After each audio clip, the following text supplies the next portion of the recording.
Your Excellencies, ladies and gentlemen, I'm Peter Sutherland, don't forget who I am. I'm Peter Sutherland. I'm chairman of the Board of Governors of the London School of Economics. And I'm delighted to see so many of you here today. But I can say that I'm not surprised, because it provides testimony, if testimony were needed, as to the importance of the guest that we have in the school today, Professor Muhammad Yunus, who is to be awarded an honorary degree at the London School of Economics. As you all know, he has made an outstanding contribution to the eradication of global poverty. That contribution is evident now all over the world.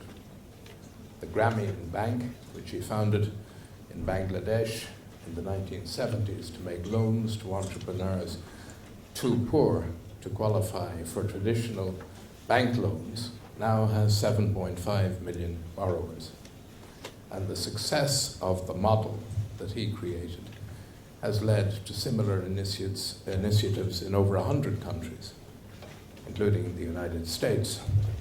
The crucial importance of microcredit in the struggle against poverty was recognized by the award of a Nobel Prize to Professor Yunus and the Grameen Bank in 2006. So it's a great honor to the school that he has accepted this award, and he's been able to join us here today to accept it. And I'd now like to call on Professor Stuart Corbridge, who is going to give the oration.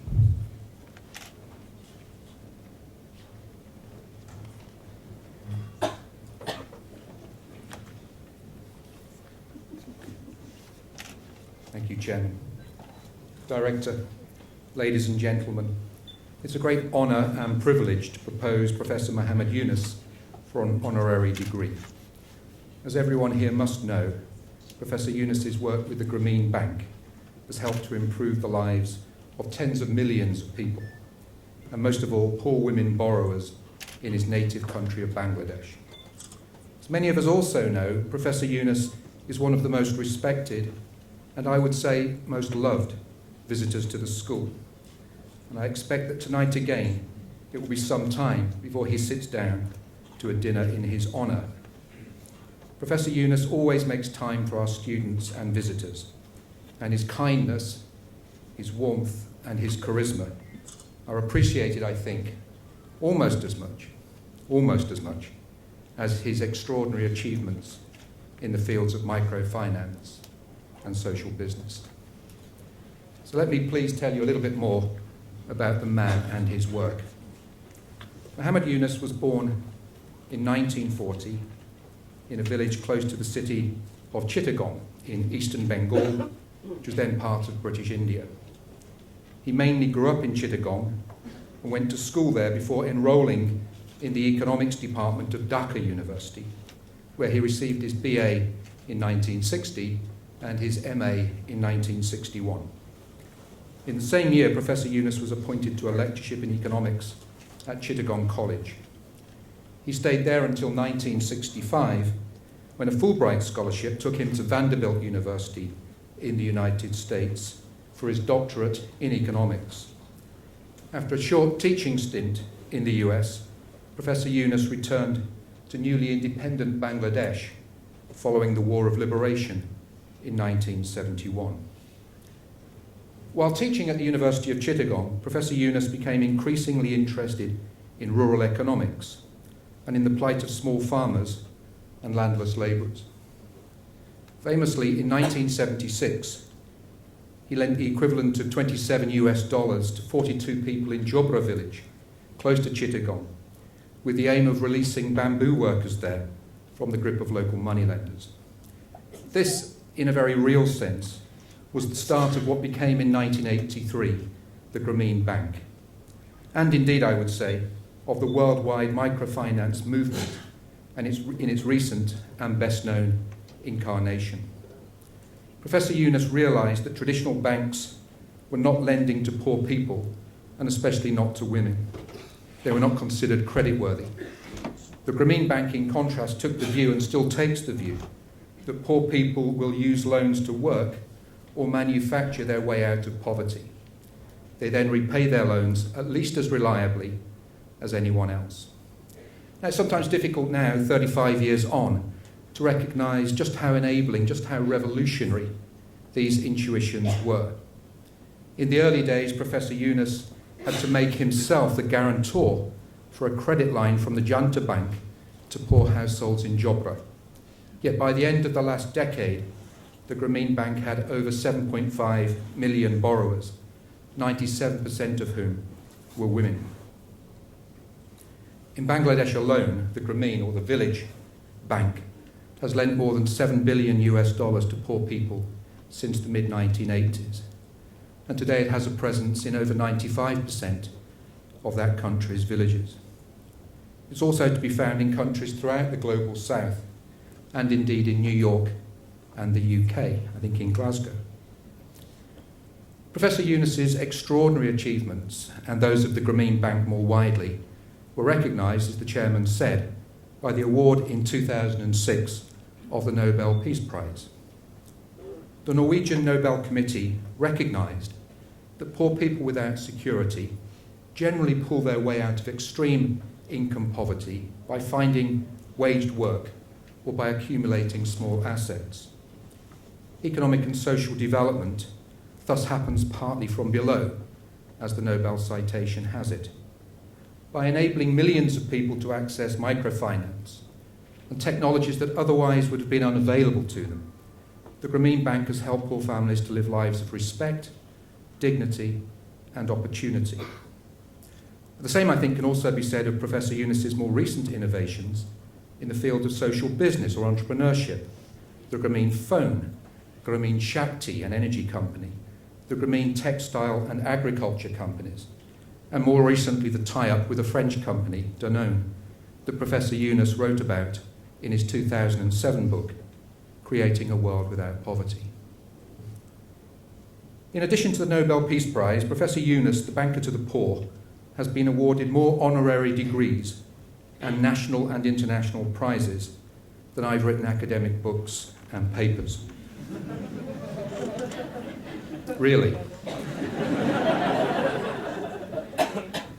If I was to read out the list of his awards, it would prolong this joyful occasion by at least half an hour.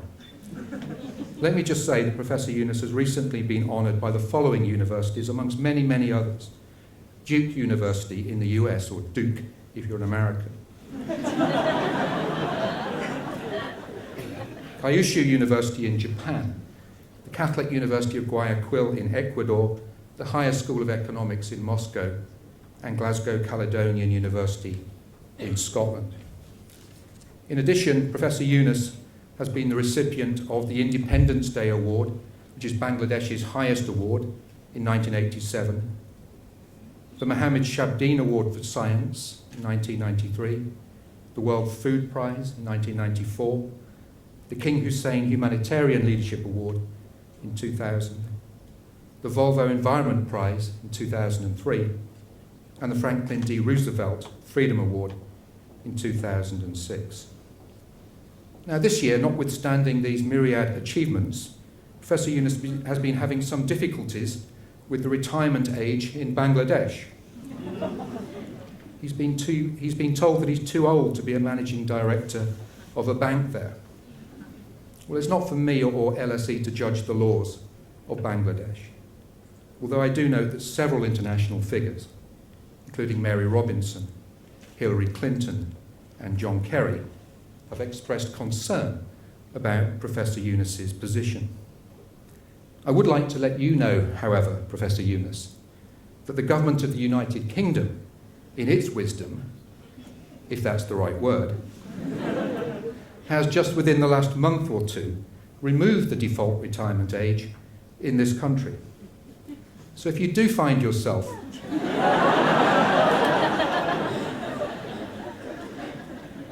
this is totally implausible. If you do find yourself with time on your hands, which seems so unlikely given your extraordinary energy and commitments, and this is the real bit, do always please consider yourself welcome here at the LSE. If you want somewhere to teach, please consider us.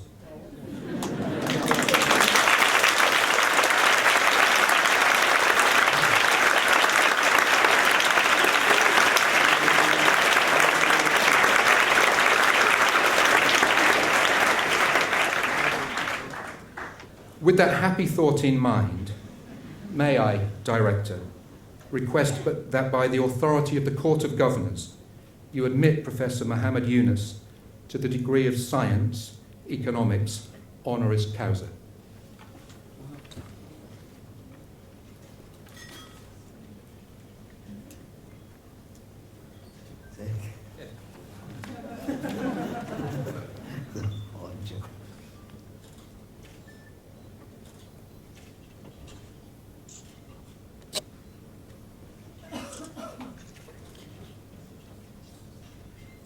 By the authority of the Court of Governors, I admit you to the degree of Doctor of Science in Economics, Honoris Causa.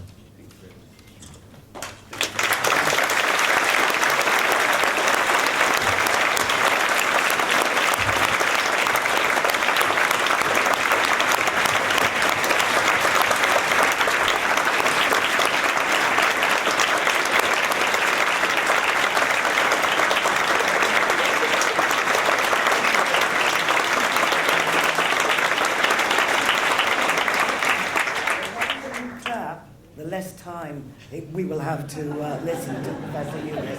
So may I ask you to give your address to us all. Thank you.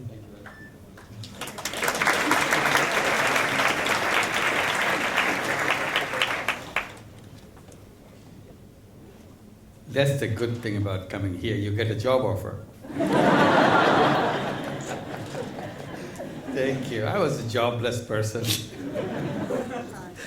Now I feel happy. I got it. Unemployment rate going so high. Yeah, very reassuring. Good evening. I'm delighted to be back here, but this time it's a great occasion, and I feel thrilled. I feel extremely honored for the recognition you give. It's not a personal recognition for me. It's a recognition to millions of poor women who have been struggling hard to make a difference in their lives, and young people who work for Grameen Bank to make a dream come true. It's a recognition of the human capability, human spirit, that given a chance, they can take care of themselves. And that's what Grameen Bank is all about. I feel very happy to come back here because I've met students on previous occasions. I was amazed after that. Wherever I go, I meet people, young people come, oh, I saw you, I heard you when you came to LSE. And that gives me a feeling that LSE graduates are everywhere. So I don't know how many times I'll hear this again because of this gathering here. Then LSE has a special contribution to Grameen initiatives, because one of your graduates, Lamia Murshid, is right here today. Right here, yeah. She has been working with us. She is the executive director of Yunus Center, and she runs an international program for Grameen, all the programs that you see happening in many different countries. So this is a direct connection with us, with the LSE. When I come back to university campus, every time I get a chance, it brings me back to my university days when I enjoyed working with the students. And Grameen Bank was born with the students, because when I go to the village, I always took my students with me. It would be impossible to create this bank without those students around me. So I always enjoyed having them with me, and they are the one who kind of encouraged me and assured me that the things I want to do can be done, will be done. They will carry it out, and they did. And they remained with me when I created the bank, and they are the top leaders of Grameen Bank hierarchy. They are the one who started in the first village, Jobra, as you mentioned. I had no banking background. I didn't know anything about banking. But I bumped into it, and I did something which later on said it is banking. I had no idea that that's what I was doing. But on hindsight, I think the best thing that I ever had, I didn't know anything about banking. That was the best thing happened to me. Because if I knew about banking, if I learned about banking, I'll go back to their logic of banking and I'll follow the same thing they have been told to me. Since I was not told, since I didn't know anything, I was a free person. I could create anything I want. And that freedom is very important for me, because then you address things without any limitation. So when you learn, you think this is a good thing you're learning, which it is. But if you don't know about something, don't feel bad about it. Maybe that's the area that you'll finally get through and make a big difference, because you could create things in your own way. Unlearning is a very important thing too, because sometimes things that we learn become burden on us. We cannot see clearly. And that lesson comes to me repeatedly as I go on. But the mindset that we create in this institution of education, that we carry for the rest of our life, is very difficult to absorb new things, because it doesn't fit into the things that we have learned. So I always emphasize the unlearning process, so that you are always ready to give up one to take up one. That's what makes you keep alive. How did I do this if I didn't know anything about it? I made it very simple. If I tell the whole story, you'll notice I almost specialize in doing little things. I always did very little things. And you mentioned $27. That's my start. Giving loans to 42 people. Imagine how small each loan was. That was my beginning. And you'll continue to see still, we call the whole thing that we created microcredit, tiny credit, and it became big, global. And another thing probably I specialize in, I do things which I don't know anything about, every time. And I'll tell you some of the other things that I did. But how did I do it without knowing anything? Advantage was, I made it very simple. I don't want to go in a complicated way. And I try to address things in a very simple way. I just come closest to possible to the problem. And I called it worm's eye view. That you see things at a very close range, see it very clearly. Then you avoid the chance of making mistakes. Sometimes we pride ourselves of having bird's eye view. You know everything, you see everything. But you see blurred things, hazy things. You don't know what you're seeing. You make up stories. It really didn't exist. The way I did it, I can only describe it this way. I said, whenever I needed a procedure of banking, what I have to do now, I just look at the conventional banks. They're everywhere, so it's easy to find out what they do in that case. Once I learned what they do, I just do the opposite. And it worked. It never failed me.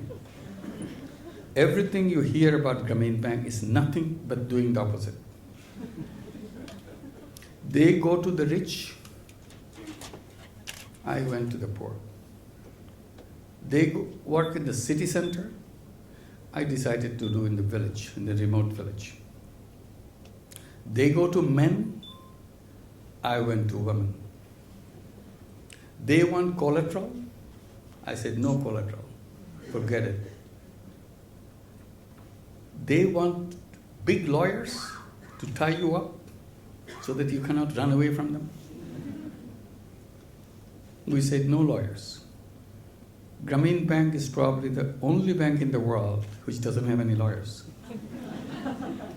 It makes life so much easier. Because the only thing you have is trust. And amazingly, trust works. We forgot that there's something called trust. I keep your trust, you keep my trust. That's it. That works out. The entire thing about microcredit is about building that trust. Conventional banks want their borrowers to come to their office. We reversed it. We go to the borrowers ourselves. We made a first principle of Grameen Bank without knowing anything, when we were just tiny little thing in one village. Our first principle was people should not come to the bank. Bank should go to people. And we still do that. We have now more than 5.5 million. In the meantime, we have grown a lot with 8.3 million borrowers now. All over Bangladesh, every single village in Bangladesh. It's our duty to go to every single person of these 8.3 million, to meet them every week, to do the business with them. It's a gigantic task. But it works like a clockwork. Rain, shine, doesn't matter. Grameen Bank's work goes on. That's a great discipline and network that gives enormous stamina to the organization. Conventional banks are owned by rich people, and most likely rich men. Grameen Bank is owned by poor people. 97% of the owners are women. That the borrowers of Grameen Bank own Grameen Bank. So it's a very interesting bank in that way. So this is how we reverse the system, and it works. Today, nobody can tell us that poor people are not creditworthy. I had an amazing experience in 2008.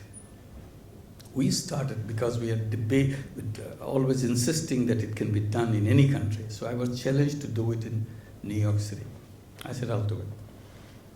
So we started, called it Grameen America. It started in New York City. And it worked beautifully. We do everything we do in the villages of Bangladesh in New York City. At the beginning, we said, this is a different country, Dr. Yunus. It won't work here. I said, I'll figure it out. I'll find out. Let me try. And it working beautifully. But the second half of 2008, you remember, financial crisis came over. Almost it's a scene to observe in New York City. On the one side of the street, all these big banks are collapsing. Huge banks. On the other side of the street, Grameen Bank is flourishing. No problem.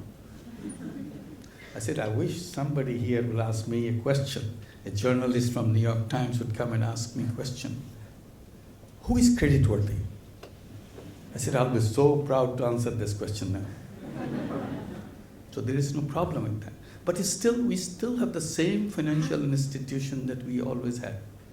Despite the fact the idea of microcredit is spread all over the world, under all circumstances, whether it is in the mountains of Guatemala, or it is in inner Mongolia or Sichuan in China, doesn't matter. They work exactly the same. Or in New York City, Jackson Heights or Bronx or whatever. We have 4 branches in New York City right now, with 6,500 borrowers in New York City. Repayment rate, no collateral, nothing, exactly the way I described it. Repayment rate is 99.3% right now.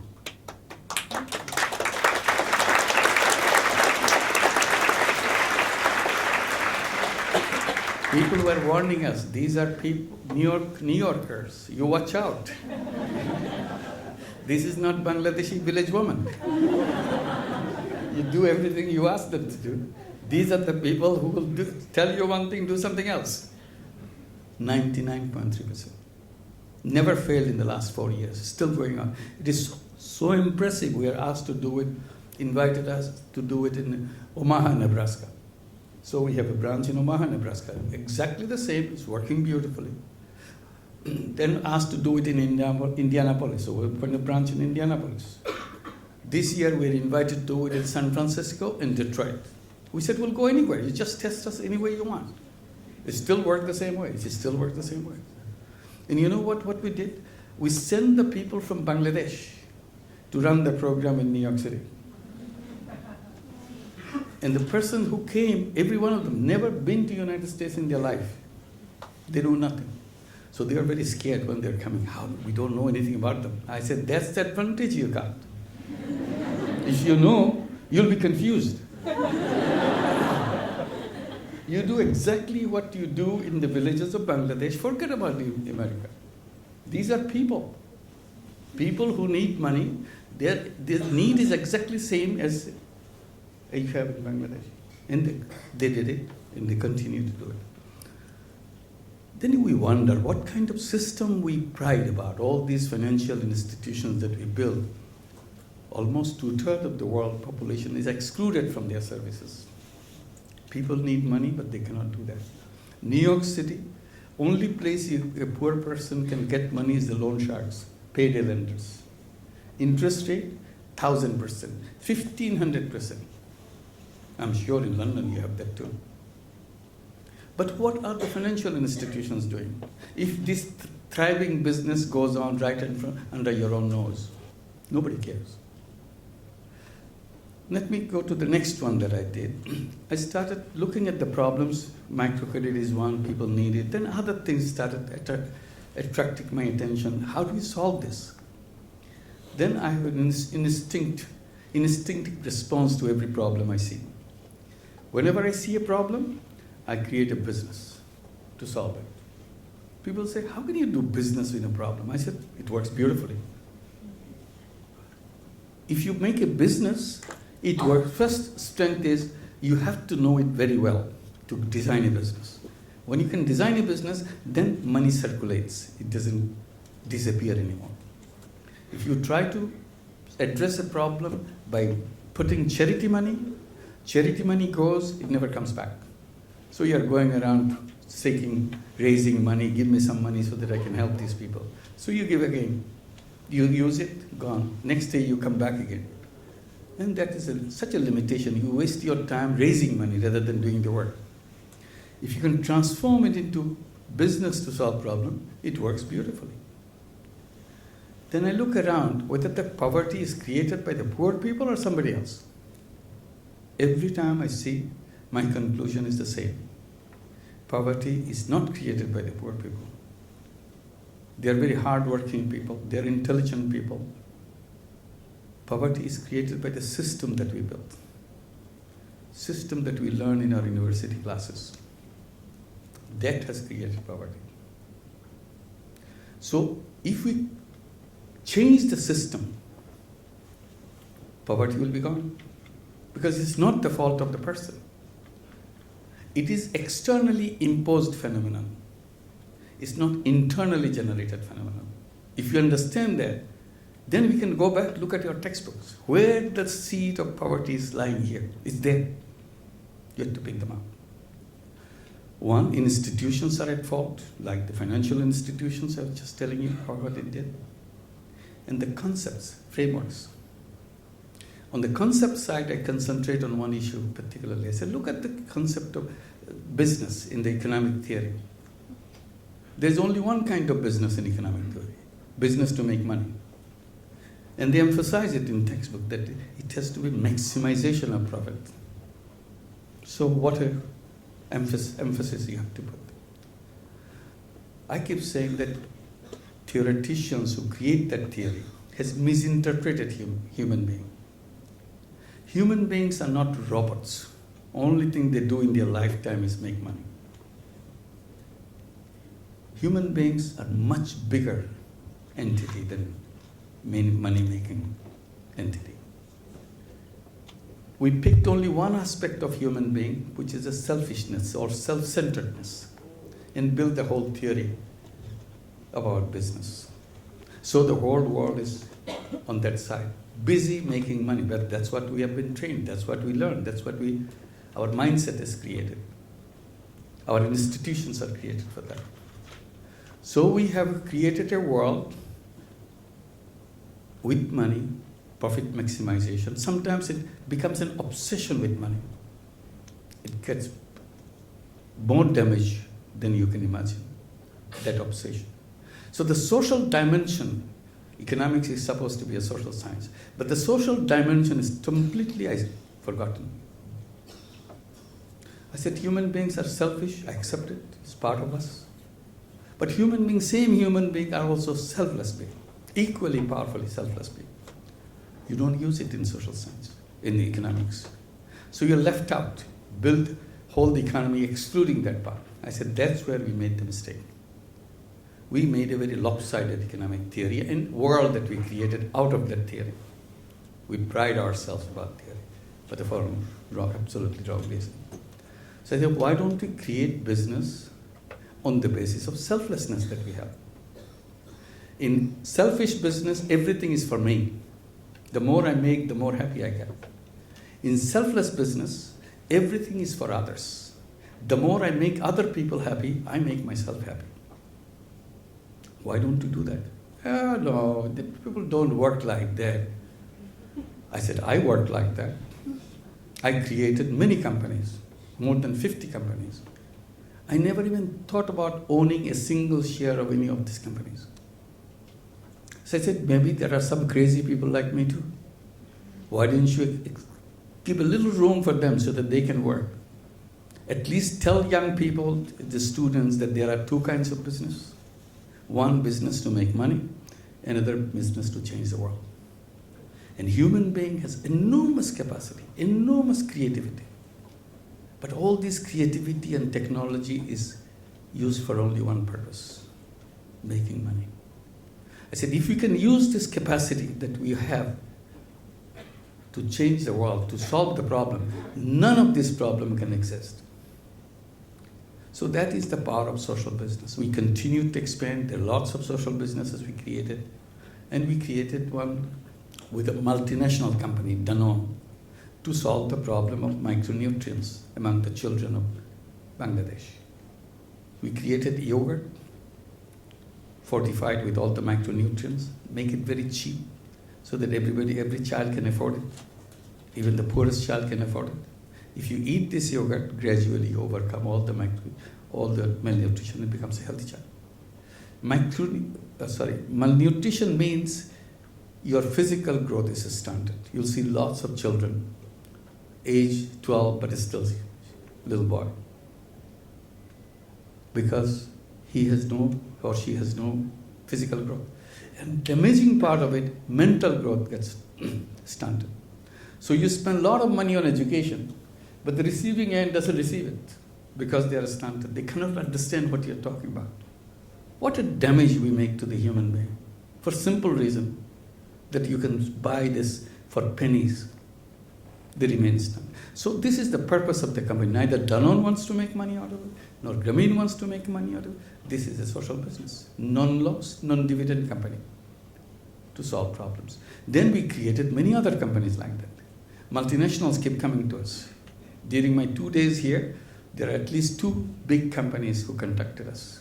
We had a serious discussion to see how to create social business with them. One company invited me, Adidas, not now, previously. He said, how do we create a social business? I said, very simple. Like what? I said, you start with create a new company and have a mission statement. Like, what can we have a mission statement? I said, one mission statement you can frame, nobody in the world should go without shoes. As a shoe company, it's our responsibility to make shoes affordable even to the poorest person. He was shocked to hear this. He said, it is a big goal. I I said, yes, but Adidas is a big company. Why should you start with a small goal? So it hurt his feeling that actually he got all his colleagues together, talked hours and hours. Finally, at the evening, he declared that we are going to take this challenge. But he asked me how cheap the shoes should be in order to be affordable to the poorest person. I said, well, it's very simple, maybe under €1. He said, you're a very tough man. But they took the challenge. It worked 2 years of research and running around and designing products, inputs. Finally, they came out with the shoes. We did the test marketing last year. Now this year, we'll be doing the mass marketing. So if you give the challenge, you have the technology. Simply, you never thought about this. So you imagine how many companies can do how many things in healthcare, in environment, in everything. So that's the challenge. And young people like you, it's an amazing generation. Your generation is so privileged. Never in human history ever we had any young generation as powerful as you are. Why are you so privileged? Why did you get it? Because of technology in your hand. While I'm talking, I see all those things clicking. It's probably tweeting or whatever you call it, Facebook. I don't know. But you know that. You do 1,000 mails, 1,000 texts per second. The speed that you have in your mind is unbelievable. It's a limitless power you have. Imagine the child born today. What a powerful child he would be, he or she would be. You have unlimited power, all of us have unlimited power, but we never had a chance to explore that power. You are exploring. Access to information to you is so simple. For any question, you just click it, it's there. We didn't have that opportunity. So what use you are going to make of this power? That's the question you'll be asking. Each one of you has the power to change the whole world, not just a corner of the world, whole world. Are you going to use that? If you're not aware of this, it will never be used. Just feel confident, I can change the whole world. And I want to make it happen. How do we do it? Start, to begin, one suggestion, start a small social business, tiny little or imagine or design a social business. Pick a problem and design a business out of it. If you don't have the money to invest, I'm sure there are a lot of people say, hey, this is a great idea, I'll invest. Because it's a tiny little company. If it works, if you can create a company just to create 3 jobs for unemployed people, that's the whole purpose of your company, to find good employment for 3 unemployed people. If you can find that out, you have cracked the problem of unemployment. And I say, what a disaster that we have right now. All the crushing problems that are coming, crisis after crisis. I said, this is a wake-up call. We are still sleeping. We don't want to wake up. Wake-up call telling us this system is not working. It's the end of this civilization, almost. But we can create a new civilization. In that new civilization, there will be no word called unemployed. I cannot even imagine a full, able-bodied human being with all the unlimited creativity remain unemployed, unutilized, wasted away. What kind of society is that? It's totally unacceptable. So it's our failure that we do not know how to do this. I even kid with a joke about it. I said, have you ever seen an animal remaining unemployed? How come, with all the glory of our knowledge, millions of people are unemployed? In some country in Europe, 46% of the young people are unemployed.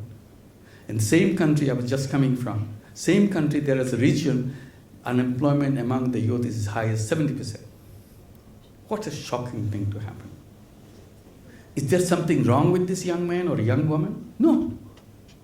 He is the same person who can change the whole world. But we dismissed. So we create a world. It's our job now. Young people should not be waiting to see what the previous generation telling them to do. You decide on your own, and you can make it. Thank you very much.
Can you hear me back there on this microphone? Good. Well, Professor Yunus has very kindly said that he will take questions. We're going to do them one at a time, and we only have about 25 minutes, so I am going to have to cut this brutally short, unfortunately, at the end. And I've been told to take questions alternating between the two tiers. We'll start with, your hand went up first, I think, and then we'll come downstairs. So, gentlemen, there. Professor Yunus, congratulations on your degree, and you are unstoppable. I hope to join you soon as a PhD graduate as well. Very good, thank you. I'm doing my little contribution with my best friend Michele. We've created Social Business World, which is a social network like Facebook, entirely dedicated to the idea of social business. The idea we're grappling with is, can we bring this down to the lowest possible level? Like, you know, that speed, the tweeting, can we use that energy to grasp, to make social business be born? So here's the question to you. What it takes to have social business being born at the grassroots? So you mentioned Danone, you mentioned Adidas. What does it take to make it big at the grassroots level? Thank you. We have been doing that a lot, but I didn't mention this because this is something very local, very small, probably will not impress you. I mentioned Danone. Even these multinational have the need for this social business, for their own sake, for their own sanity. They need that. They can bring this technology to help make things different. And that's the challenge. And if they can do that, any company can do that. But that's a company issue. But individually, anybody can do a social business. That's what I'm saying, 3 jobs. Create a company to create 3 jobs, that's all. I just coming from a conference in Germany, and one young kid, just a high school graduate, he said, I started a social business, and it works very well. So somebody asked, well, what is your investment? He said, my investment is €100. So everybody's shocked, €100, you have a company? He said, yes. What I do, someone makes beautiful scarves. She can make just for her household. What he's doing, she makes it, and he makes sure he sells it. So he's selling. So now that he's selling the scarf for one woman, several women said, we have scarves too. So he's telling, this is my business. I market it, not for my profit. Make sure they got the money so that they can sell it. They started doing it for themselves in Germany. So now, when I was coming back, he came to me, he said, I just got an order of 750 scarf from a company because they want to give it as a Christmas gift out of the social business. So, see, people responding to it automatically. It's a very simple idea. But there's so many opportunities to that. Once you delink from the money-making world, suddenly you have a new world emerging, and see how useful you can be in solving problems. If you can solve a tiny little, a fraction of a huge problem, you found the real crack to crack it open completely. So that is the beauty of making these tiny little companies. And you can make any one of us. You don't have to go and really do it. Just design a social business. Find the problem, design it. And designing it, if you find out a good design, you hit the ball. It's hit the jackpot. Everything will work. Anybody can invest in it to make it happen. Thank you. Come downstairs. Young lady at the front. Hello. Oh, I think there is a microphone that will come to you. Just for a second. Perhaps you could introduce yourself as well. Thank you. Hi, my name is Raj Lakshmi De. Congratulations, Professor Yunus. Thank You're you. very inspiring. My question is with regards to women's empowerment, which I interpret to be much of it is a financial empowerment and much of it is social empowerment, and I can definitely see the financial aspect. So I know there would be a trickle-down effect to social things as well, but what other direct approaches is Grameen involved with regards to women's empowerment? A lot of things. For example, not only give the loans, she also encouraged them to form a group of 5 women. So there's the first experience of creating an organization. And they elect their own chairperson, elect their own secretary out of 5, and rotate. Because nobody can succeed within a year, they have to change their role. So they step down and somebody else becomes. So everybody has a chance of leadership role. And the bigger group, which we call a center, has about 50 or 60 women. They have to elect a center chief. For the first time, the women are asked to choose their own leader. So that gives them, the person who gets it, she gets a leadership role to perform. So gradually it opens up many things. Then we ask them to open a bank account to save. And they save tiny money every week, because every week you have to save, and you do that. We lend out over $1.5 billion in Grameen Bank today. And all this money comes from deposit. 56% of this deposit come from the borrower themselves, from those tiny little savings banks, and which is nearly $1 billion. So these poor women not only take loans, $500 million, $1.5 billion, they have their own savings of $1 billion, nearly $1 billion. That's a tremendous strength to know that I have money in the bank. You may not use it, but knowing that I have the money, particularly for a woman who doesn't own anything in the society, today she's owner. That gives a tremendous status and self-confidence. She looks the same, talks the same, but the inner feeling is different. Because she knows she is no longer a person that can be pushed out. That's it. Go upstairs again. Young lady at the front here, please. Front row. Again, if you could just introduce yourself, that would be nice. Hello, Professor. Hello. Congratulations. My name is Chibundu, and I'm a student. I was just wondering the role that stable government plays in microfinance, because coming from a country where there's very little running water, little lights, building business structures on top of that seems very difficult. Well, each country has its own difficulties.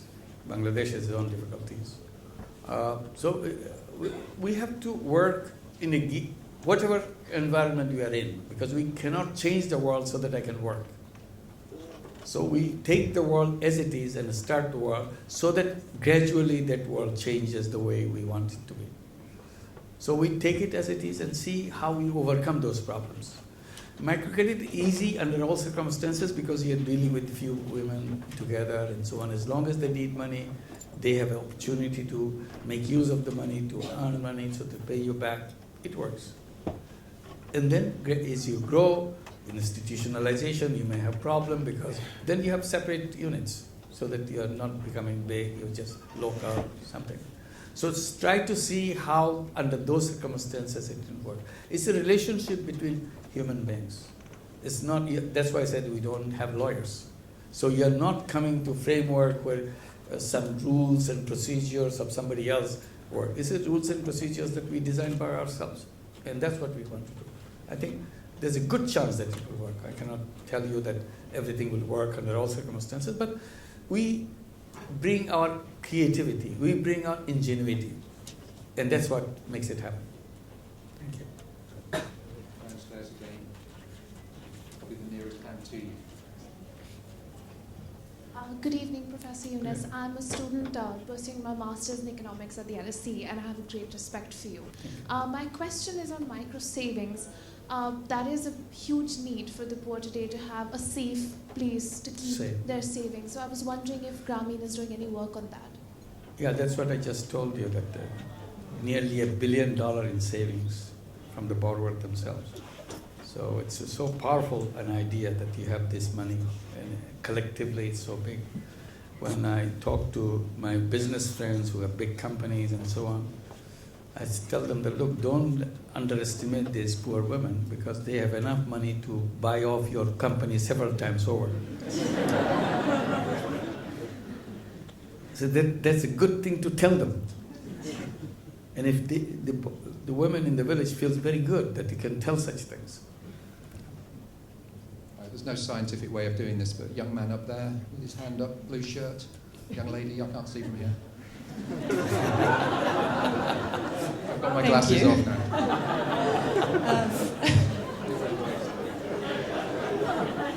Thank you, Professor Yunus, for your Thank you. inspiring talk. I'm Roxanne Schulz. I'm studying development management here. So you mentioned the importance of information, and I was wondering, so in those countries where there are a lot of poor people at the base of the pyramid, how can they actually assess the quality of the service, and how can we make the company accountable for those people who don't have the same access as we do to information? Thank you. One, I was just mentioning that so far as the Grameen Bank is concerned, it's owned by them. So it's not somebody is making rules for them. They sit in the board. They are the one who ratifies every single rule that we have. Or you want to change it, something is not going wrong, you tell your representative who sits in the board that you elected her. So this rule is no good for us, change that. So they can go in the board and discuss and say, okay, we're changing it.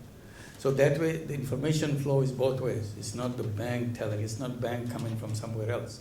It's their bank, they sit in the board, and they get the services of that. And then we created other avenues for information. The cell phone, you know, cell phone is everywhere right now, mobile phone is everywhere. We created a company called Grameen Phone. It's the largest mobile phone in the country. And our first objective of this company was to make sure we bring the phone in the hands of the poor women of Bangladesh. When Bangladesh didn't have more than 500,000 telephones in the whole country in 1996. We started this company in 1997.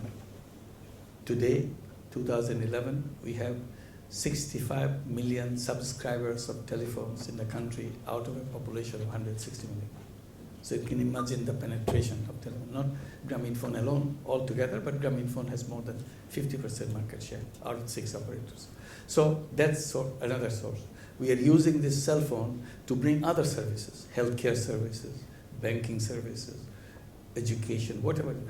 So cell phone is the future almost. You can do everything you want. This is something to do. We have high maternal mortality, and we are struggling hard to bring it down. One of the things I'm continuously reminding the diagnostic tools maker, ultrasono equipment maker, I said, you do all these fancy things, make it very expensive so that patients have to pay a lot. They have to go to a doctor to do that. What you should be doing now, you should be put ultrasono into the mobile phone. You have many icons, one icon will be ultrasound. Touch it, it will become ultrasound. And plug in the probe, and you take all the images, and it is transmitted to this telephone to the desk of the expert who is sitting in the city, so wherever they are. And then the expert picks up the phone, talks to the woman, and tells you that your baby is okay, looks fine, don't worry about it, we take care, I'll come back 2 months later, I'll talk to you again. It's possible. I said, you can pick up the phone and you can touch the icon, you find out the temperature, weather of a country somewhere, you don't even know where this country or what the city is. You know this, it's there, at the touch of the screen. I said, how come we can't transmit the temperature of my body? The phone is just with my body. I can touch and it can transmit the information, what is my temperature, whether I'm running temperature. Why can't it take my heartbeat? Why can't it take my pulse? It's possible, simply we don't use our mind in that way. You are using our mind to make money. We are not using our mind to solve people's problems. So these are the problems, you can do this. Technology is right here. I used to tell that technology, the way it's happening, someday we'll have Aladdin's lamp in our hand. And we'll touch it, and digital giant will come out digital genie will say, what can I do for you, ma'am? I said, today I don't have to say that because Aladdin's lamp is in our hand right now. We touch it, it happens. What is that you want to happen? That's the question. If you want something to happen, it will happen. If you don't think about what you want to happen, it will never happen. It's a question what you want to happen. There's nothing called impossible today. 20 years back, what was impossible? Today is possible. 20 years from today, what we think impossible today will be a normal, everyday thing everybody will be doing. So the distance between impossible and possible is shrinking and shrinking and shrinking. And very soon it will collapse. You will be searching around what is impossible. The kids are asking us the question, what is impossible? I can't find anything. And that's the speed we are going. So let's figure out what are the impossibles we have now. This is our chance. Because we can make it possible before anybody else does. Because it will be possible. No matter how impossible it is. That's the human power. You have to believe in the capacity of human being, creativity of human being. Then we'll start working. Come back downstairs, I'm going to play it safe and call a younger person or a slightly less younger person. Younger person, the white shirt. The microphone's going to come to you. Thanks for giving me the opportunity, Professor, first of all. Congratulations. Assalamu alaikum. I'm a student from Bangladesh. It gives me immense pleasure and honor to say this, that I belong to the same city that Professor Yunus is from, which is Chittagong. And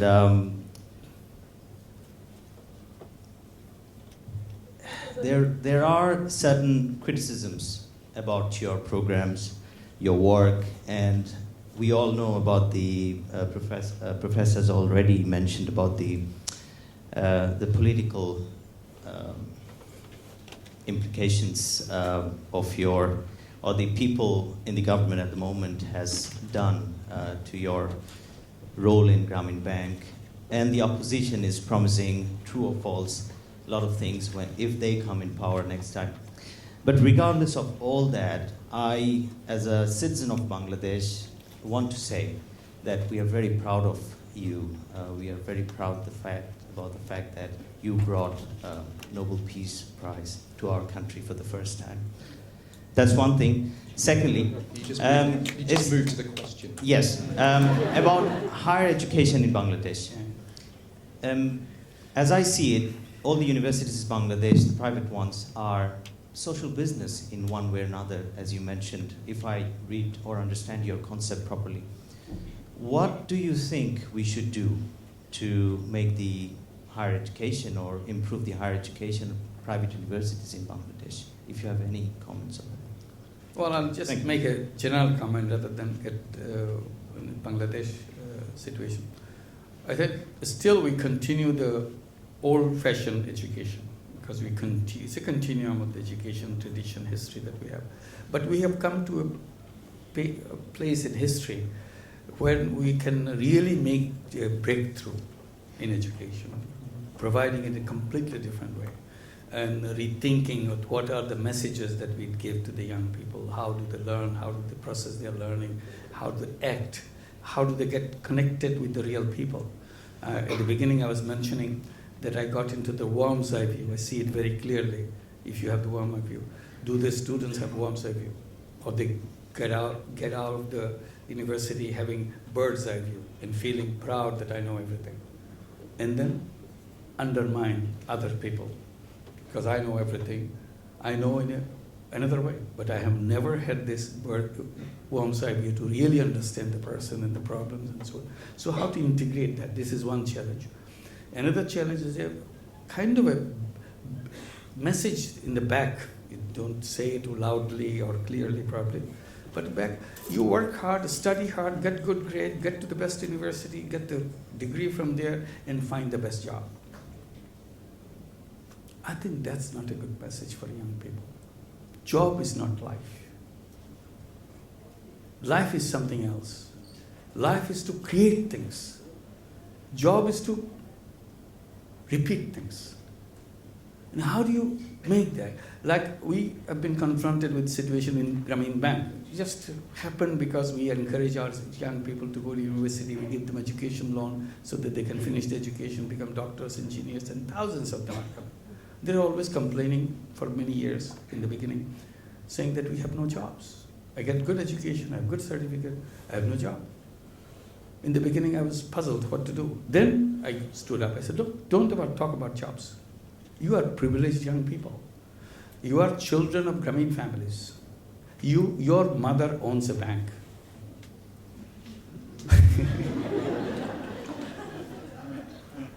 Why are you looking for a job? Said always, but the day you go to school, you always think in your mind, and you repeat this pledge every day you wake up in the morning.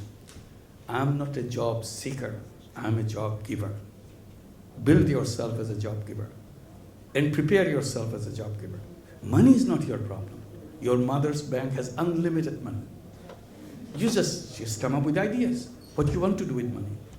If anybody is going to apply for any job, I will be very stern with them. Why are you looking for a job? What happened? Some say, we don't know what to do. I said, again, you are very lucky. You have a very strong consultant in your home, your mother. She didn't know anything when she began. She started raising chicken and then moved into raising cows and to 3 cows, then 10 cows. And this is how she made a business out of it and then sent you to school. And you are telling me that you don't know anything? What good is your education if you cannot do better than your illiterate mother? Your illiterate mother created her life. She brought whatever she knew into the world, into the action. And you are telling me that you don't know anything after all this education? Then why do we have education? So what you can do, you can make it 20 times bigger, 50 times bigger what your mother does. That's the beginning point. You already have the base of your business. Whatever your mother did, do it bigger. That's what the education is for.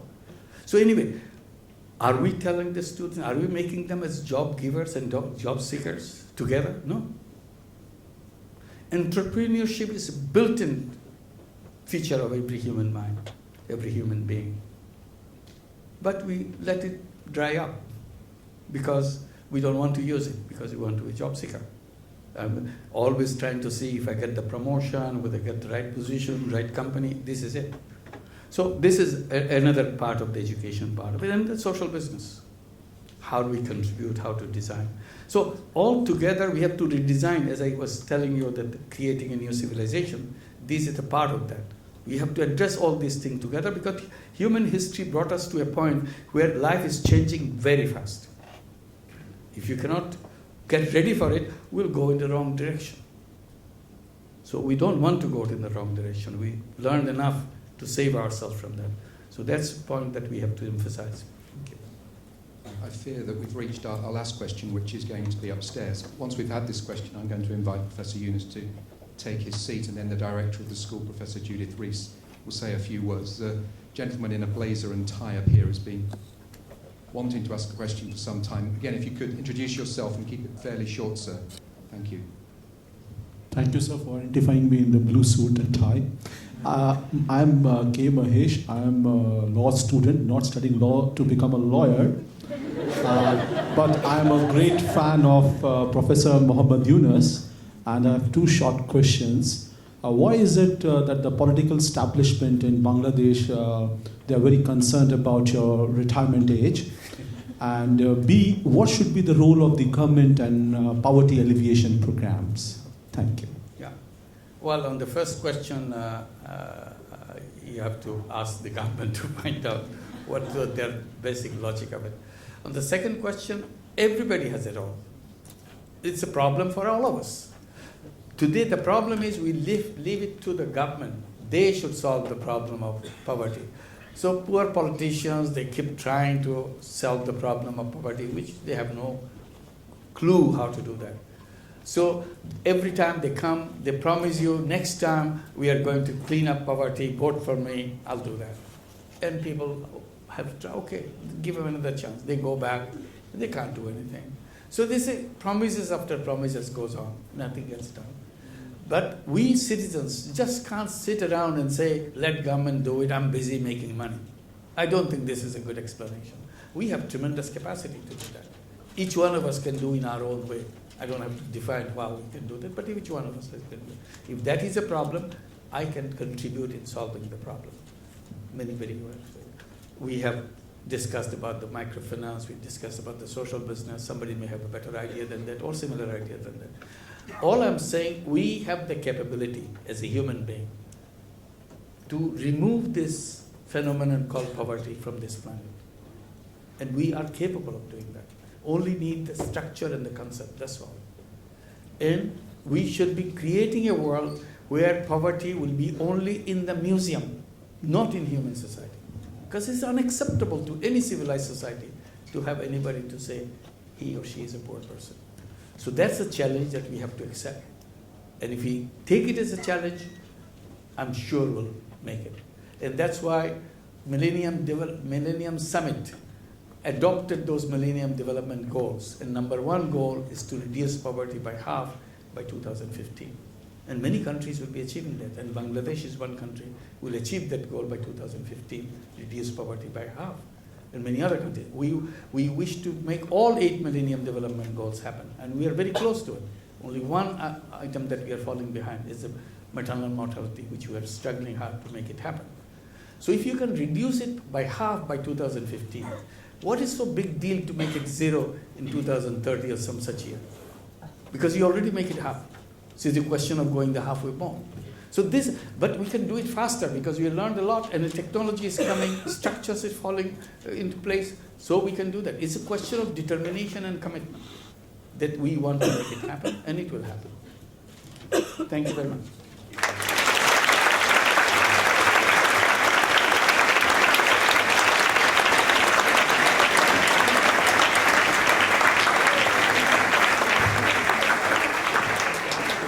I'm sure you realise how much everybody here actually appreciates not only your presence here, but your work over a long period of time. You've been an inspiration to many, many people, and you left rather a challenge. In fact, I would love to be a fly on the wall when the head of economics reports your words to his staff. Okay, but thank you for that challenge. Thank you very much.